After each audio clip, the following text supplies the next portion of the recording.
Okay, so we're here on problem 8, 4O.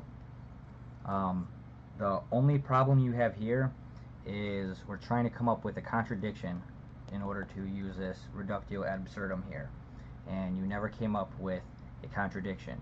But you have everything you need in order to come up with a contradiction. You have this not D here, okay? And you have this D up here. And you have a not C here. So before we move on to 10 here and apply this, we're going to, well, before we even get to this not D, alright, you used lines 8 and 2 using modus ponens.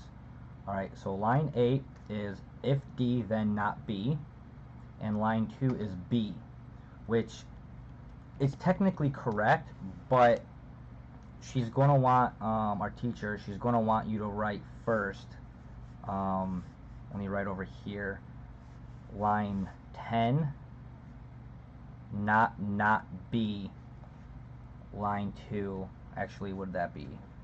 Line 9,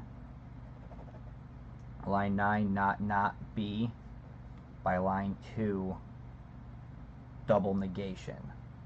Then you can write 10, not D, because now that you have the not B here, let me put that in frame,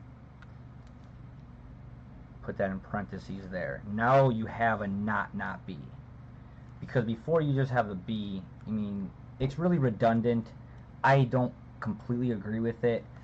I think you should be able to just skip to right there, but first things first, we need to get this D alone. And now we can get that D alone by, just throwing a couple more steps. Let's cross this off here. Keep that 9 there. You really should add this extra step here with getting the not B with a double negation, but do as you will. But we need to get this D alone.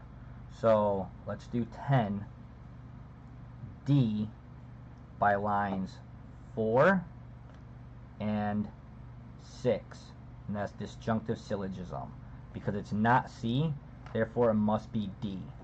So here we can now create a contradiction for 8.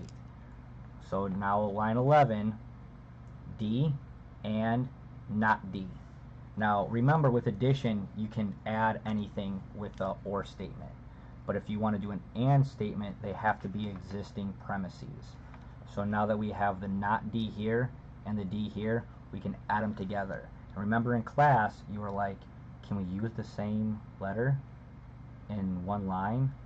Oh, that's really hard to see. I apologize for my shitty camera, but that's the whole point, is to use the same letter in the same line, and you want them to mean the opposites, and that's where we get our contradiction. So that is by line 9 and 10. Technically it would be 10 and 11 if you do this extra step with the double negation on line 2. Now we can conclude at line 12 that not C or D through lines 4 through 11 with R, A. Other than that, 8 was pretty good. You just missed a couple steps. You need to get to that contradiction.